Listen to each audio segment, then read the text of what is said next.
Hello, everyone. My name is Christina Liu. I'm a mental fitness coach. Thank you so much for joining me on this day 6 of this video series on building mental fitness.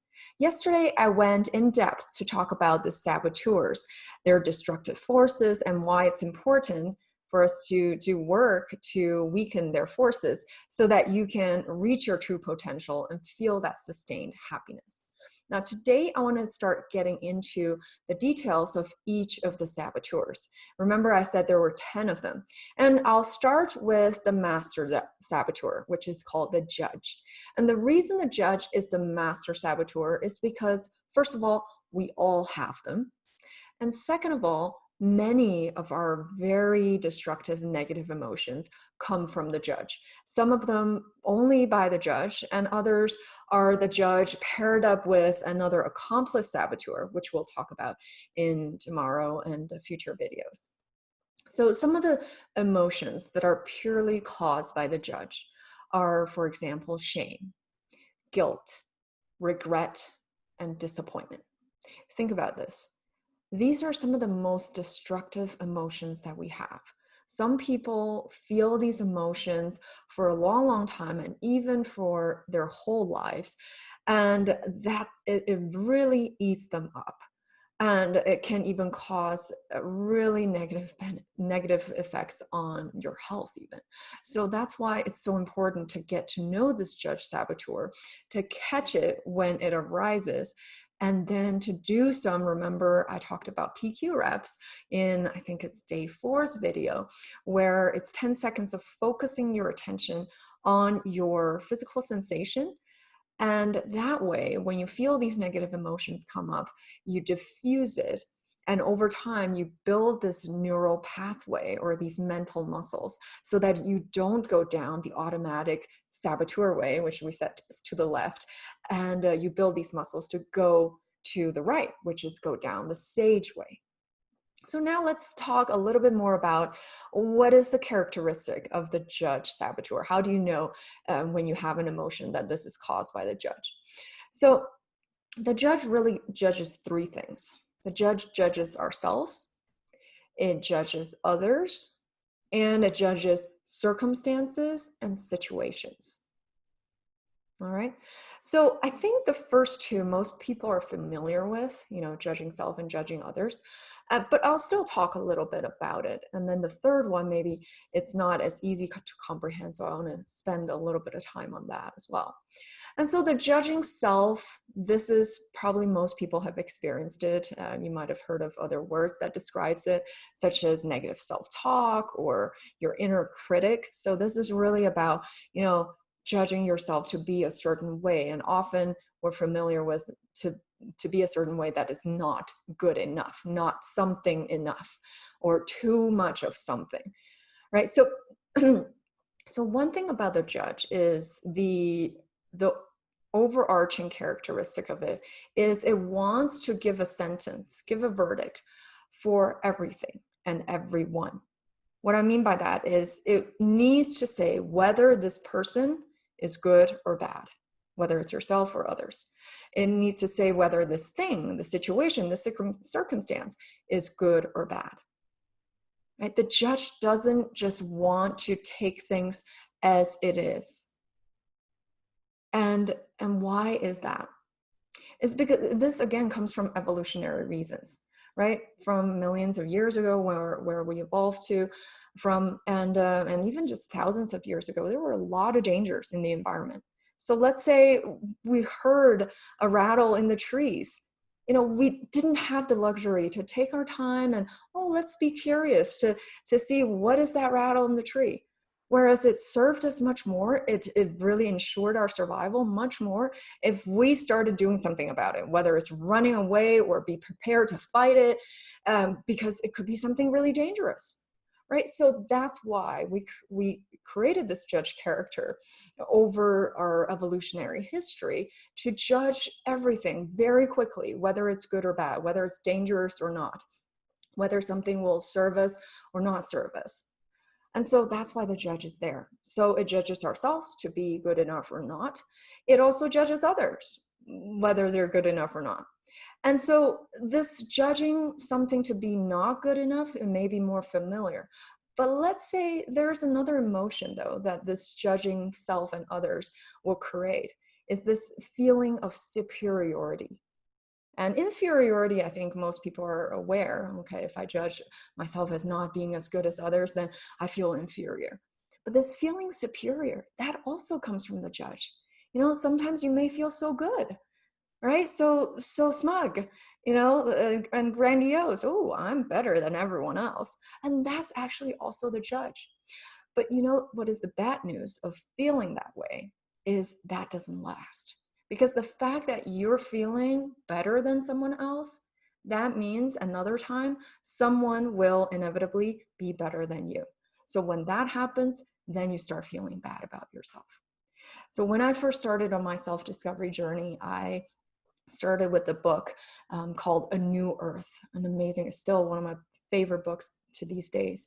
It's by Eckhart Tolle.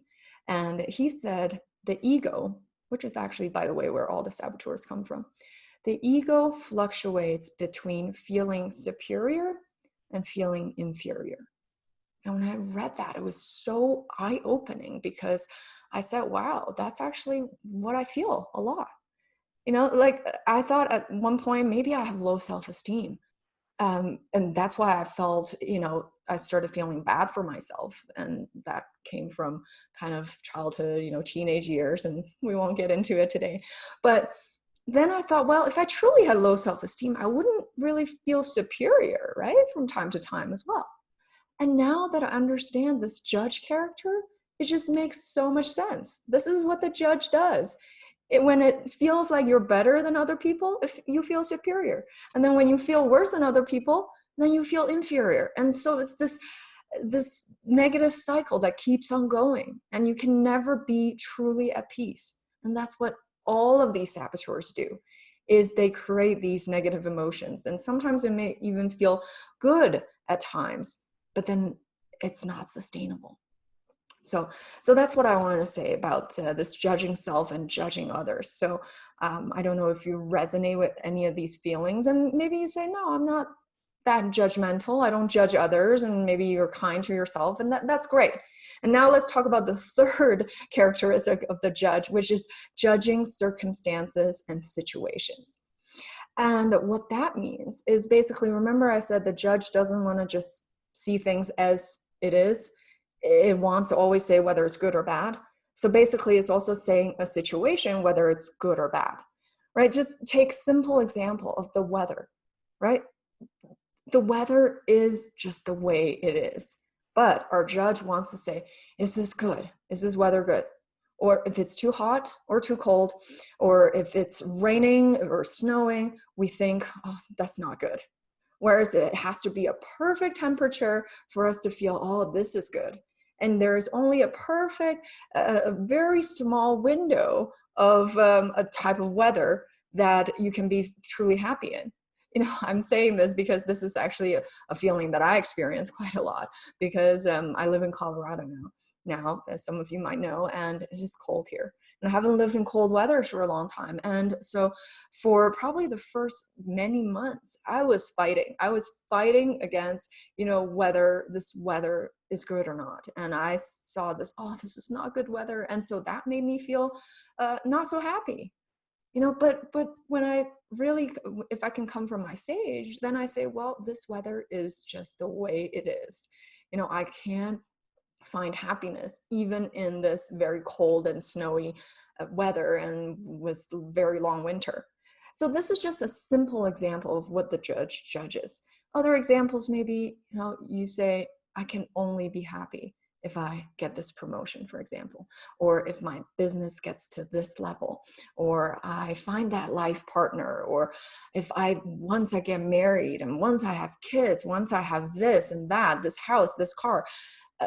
So that's what the judge does when it comes to judging circumstances and situations. Basically, the judge is saying the situation and circumstance you're in is not good enough, and you cannot be happy. And only when you get this other thing or achieve these other things will you be happy. And that might be true, but the characteristic of the judge is it doesn't want to stay happy for very long. It basically, once you achieve that thing, once you get these things, you might feel happy for a little bit. And then the judge starts thinking about, well, what else can I get? Right? The judge starts being unhappy again with even the thing that you just got that you thought you would be so happy about. So that's why when you come from a saboteur, and this is just a judge, and we're going to talk about other saboteurs in the future, this is the characteristic. It believes that by using this mechanism, it can generate some happiness. However, this happiness is unsustainable. It also thinks by doing this, it can motivate you and achieve more, perform better. But also there is a limitation, because if you're constantly comparing yourself to others, then think about, you're coming out of it from fear. You're not coming from your true essence of love. And when you can come from your true essence, that's when you can truly achieve anything that you want. Whereas if you're coming from fear, there's always that limitation, not to mention the unhappiness that it creates. So I want to leave it here with the judge saboteur. I know I talked a lot about it, and I wanted to spend the time because it's such an important and destructive saboteur that we all have. Again, there's not a single person that doesn't have it. And it came from evolutionary reasons. So don't feel bad if you feel like you have a pretty strong judge saboteur. And for me, when I first started realizing and identifying my judge saboteur, it is pretty nasty. But I promise you, if you do the work, it will get weakened over time, and you will achieve more, you will perform better, and you'll be happier. And so again, how to do that is by doing PQ reps. And if you don't remember what that was, go back to my previous video where I talked about, the third core muscle of mental fitness, which is self-command, which is doing PQ reps, this 10 seconds of focusing your attention on a present moment. Or on a physical sensation. Well, thank you so much for watching today. I will see you on Monday because we're all going to take a break on Sunday. And I will talk about some of the other saboteurs. Remember, there are 9 other accomplice saboteurs, so I'll get into some details of those. All right, well, thank you so much again for watching, and I hope to see you on Monday. Bye now.